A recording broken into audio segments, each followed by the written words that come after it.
Monsieur le Président, j'aimerais saluer vous, la présidence, le secrétaire, les personnes présentes de chacun des partis, Madame la ministre et les gens qui vous accompagnent. Nous allons parler ce soir d'abord de protection de la jeunesse. Alors, j'aimerais lire pour situer la situation des centres qui s'occupent de la jeunesse, un article qui a été publié récemment qui faisait état, en mars, qui faisait état de la santé des jeunes en centre jeunesse. Et je lis le docteur Yves Lambert, médecin en centre jeunesse depuis 10 ans, co-auteur de l'étude menée auprès de 315 adolescents de 14 à 17 ans hébergés dans 7 centres de jeunesse. Il dit « Les résultats ont été obtenus à partir d'un questionnaire rempli par les jeunes qui ont par la suite subi un examen médical. On apprend que plus de 9 adolescents sur 10 hébergés en centre jeunesse présentent au moins un problème de santé et que plus de la moitié, 55 %, ont chacun plus de 4 problèmes de santé. Un mot pour décrire cette clientèle souffrante, résume le docteur Lambert, ils sont abusés, négligés, maganés. Ces jeunes vivent des situations complexes, beaucoup de violence, de la maladie mentale, des troubles de personnalité limite, des troubles de consommation ou d'attachement, confie le médecin. La situation des adolescents hébergés en centre jeunesse n'a rien à voir avec celle des autres jeunes, décrit l'auteur de l'étude. La consommation problématique d'alcool et de drogue des jeunes en centre jeunesse atteint 45 %, presque un jeune sur deux, alors que les pires cas dans la population en général représentent 5 % des jeunes. Donc, c'est 9 fois plus élevé. Même phénomène en ce qui concerne le suicide. Les jeunes qui vivent en centre jeunesse tentent de mettre fin à leur jour presque 3 ou 4 fois plus que les autres adolescents, observe-t-il. Dr Lambert dit « On n'est pas capable de voir tout le monde. Ces jeunes deviennent donc de grands consommateurs de nos urgences. » Madame la ministre, sachant cela, de combien augmentez-vous cette année le budget des centres jeunesse? Merci beaucoup, Madame la ministre. Merci beaucoup, Monsieur le Président. Je veux remercier le député de Rosemont de sa question et j'aurai tantôt le loisir de pouvoir faire quelques remarques introductives quand le parti ministériel prendra la parole. Je vais consacrer mon temps à répondre au député de Rosemont et j'ai le goût de lui dire que, tout d'abord, autant tout comme pour vous, ma préoccupation première, ce sera certainement la protection et le bien-être des enfants, et vous savez très bien pourquoi. On a des enfants de les deux, et c'est important, c'est l'avenir du Québec. Et vous avez raison que c'est la clientèle dans les centres jeunesse, c'est notre clientèle la plus fragile, et il faut, de ce fait-là, s'en occuper davantage. Et je veux vous rassurer, parce qu'il y a plusieurs mesures qui sont mises en place dans les centres jeunesse, mais aussi... Il y a des choses qui sont déjà arrimées au niveau du personnel soignant. Ceci étant, il faut savoir qu'en matière de prévention du suicide, parce que vous l'avez abordé dans votre question, on peut compter sur un réseau de sentinelles qui est là pour former, mais repérer les cas plus problématiques que les autres. Et on met l'accent là-dessus, puis c'est ce qu'on a développé au Québec pour faire la prévention du suicide, les réseaux sentinelles.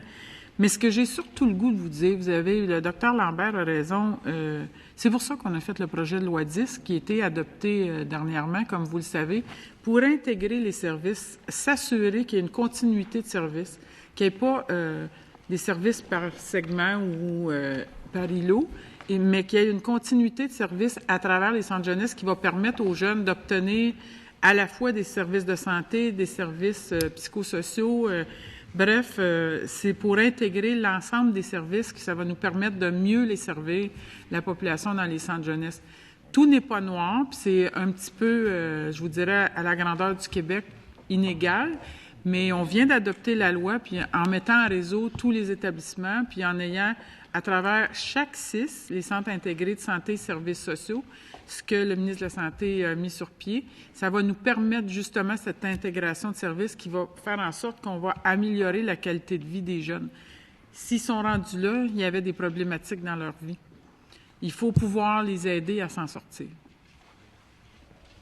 La question que je vous posais, c'est, sachant l'ampleur qu'on savait grave, puisque ces gens, c'est comme vous dites, ces jeunes sont là, c'est parce qu'ils sont en détresse.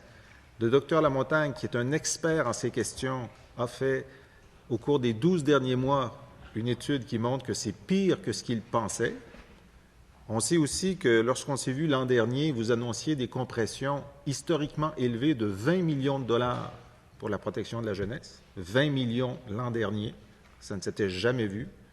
Les directeurs de la protection de la jeunesse avaient fait une sortie très remarquée pour dire qu'ils craignaient, à partir du moment où ces compressions allaient être appliquées, pour la première fois, ils craignaient pour la qualité de leurs services. Les représentants des travailleurs disent que déjà, avant les compressions, près d'un employé sur 3 quitte son travail après 1 an en centre jeunesse, tant les conditions sont difficiles. Les enfants vivent des changements d'intervenants de manière continue. Leur situation se détériore.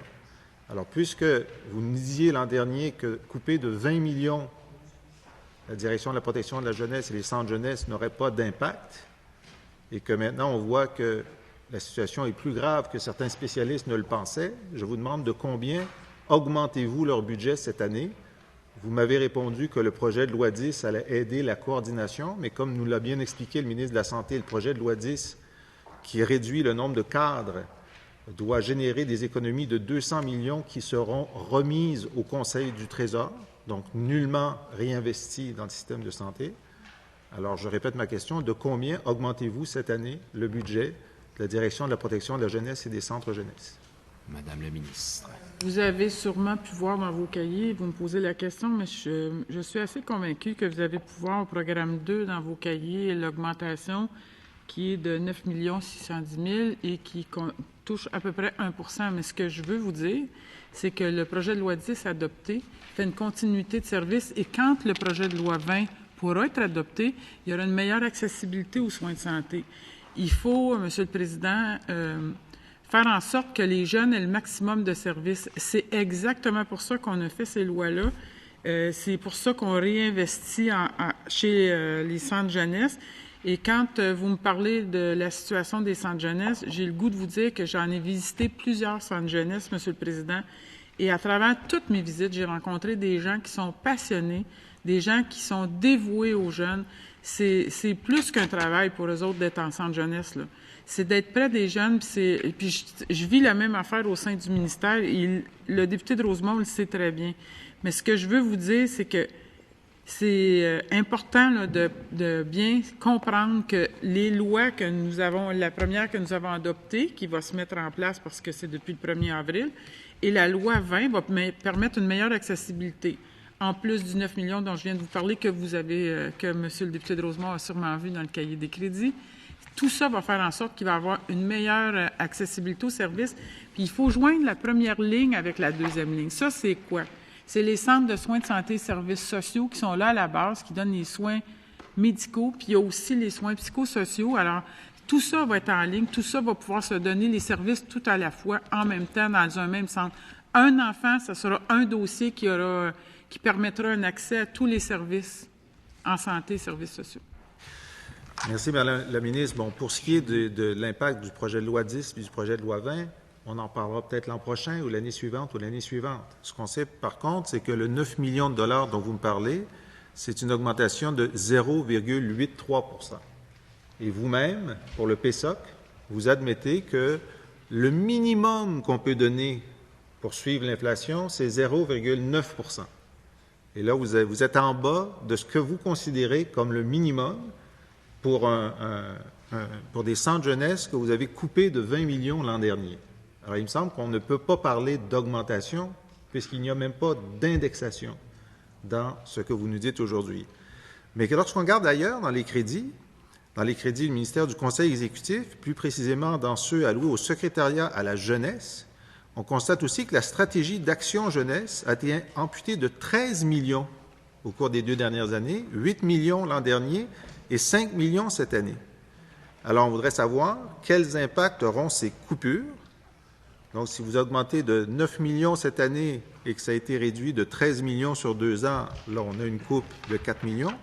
Quels impacts pour le programme d'intervention en négligence, le programme de qualification des jeunes, le programme d'intervention spécifique en toxicomanie qui était couvert par ça? J'ai l'impression Puis j'aimerais que vous me disiez le contraire, parce que comme vous, je suis très sensible à la condition des jeunes, et en particulier à ceux qui sont en centre jeunesse. J'ai l'impression qu'il y a encore moins d'argent cette année qu'il y en avait l'an dernier, lorsqu'on calcule la non-indexation que vous faites cette année pour la jeunesse et la réduction des sommes qui viennent du ministère du Conseil exécutif. Je vous laisse le temps de calculer. Alors, Madame la ministre, la parole est à vous.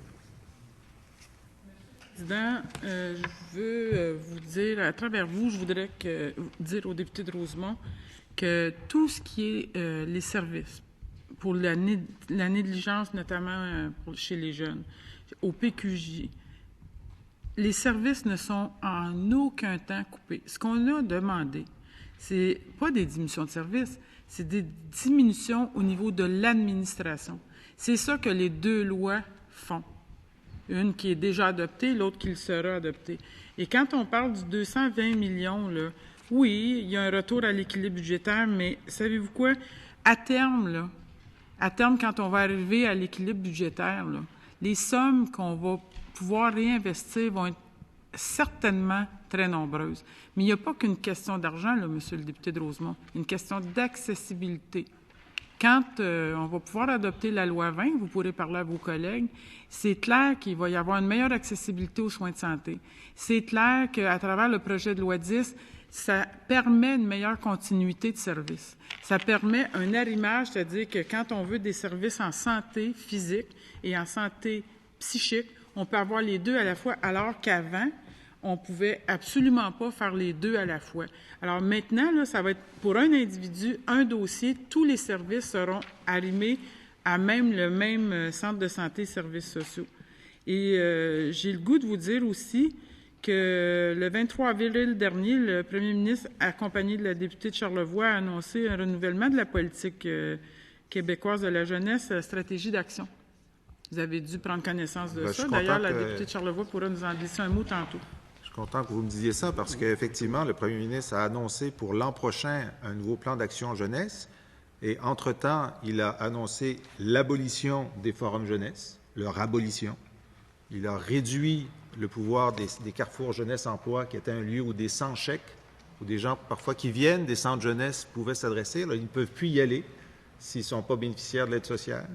Et donc, on a bien hâte de voir, on verra l'an prochain ce qu'il nous dira, parce que pour l'instant, il a amputé son propre programme. Le premier ministre et le ministre de la Jeunesse, il a amputé son programme, et y compris des sommes qui devaient vous aider pour votre mission à vous. Alors, je ne reviens pas sur cette question. Je vous ai demandé comment est-ce qu'on calcule ces sommes-là, et puis je pense que votre silence nous indique que, ben oui, globalement, il y a moins d'argent. Non.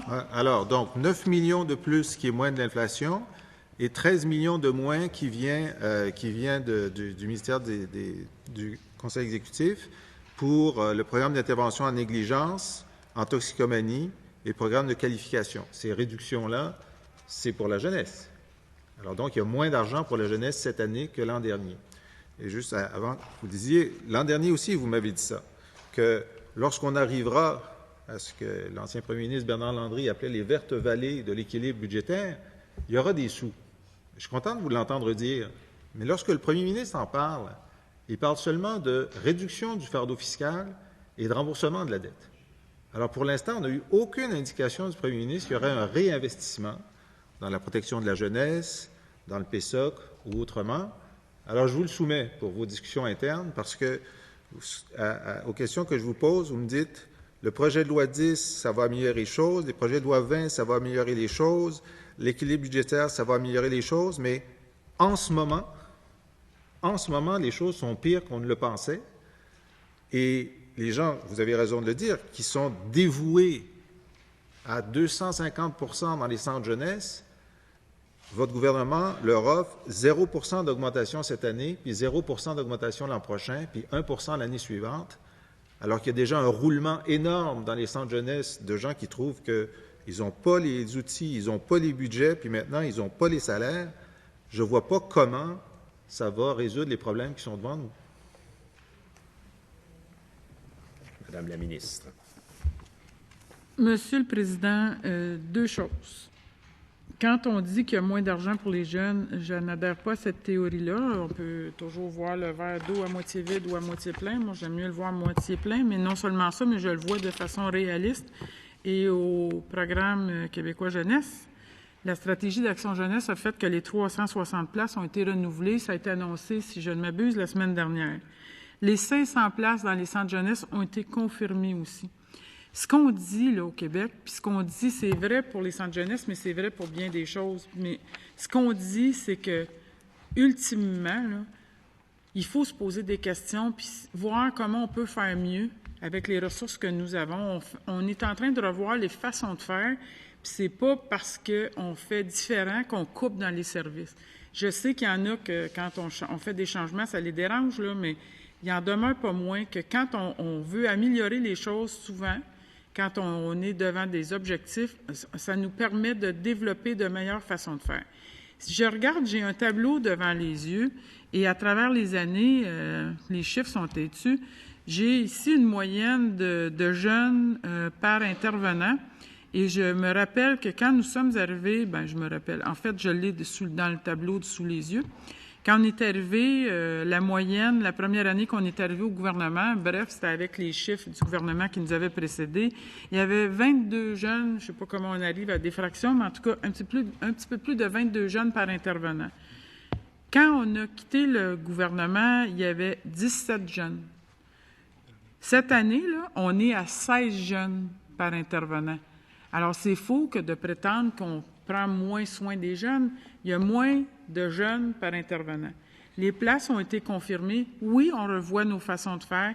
Oui, on demande d'optimiser puis d'éliminer de l'administration. C'est pour ça qu'il y a des changements dans le réseau. C'est pas pour donner moins de services. Je peux pas accepter cette prémisse-là. Et c'est absolument erroné de dire, puis je sais que certain que le député de Rosemont ne veut pas m'imputer de motif, mais c'est clair qu'il n'y a pas moins d'argent pour les jeunes. On fait les choses différemment, mais les jeunes ne manqueront pas de soins. Prenez-en ma parole.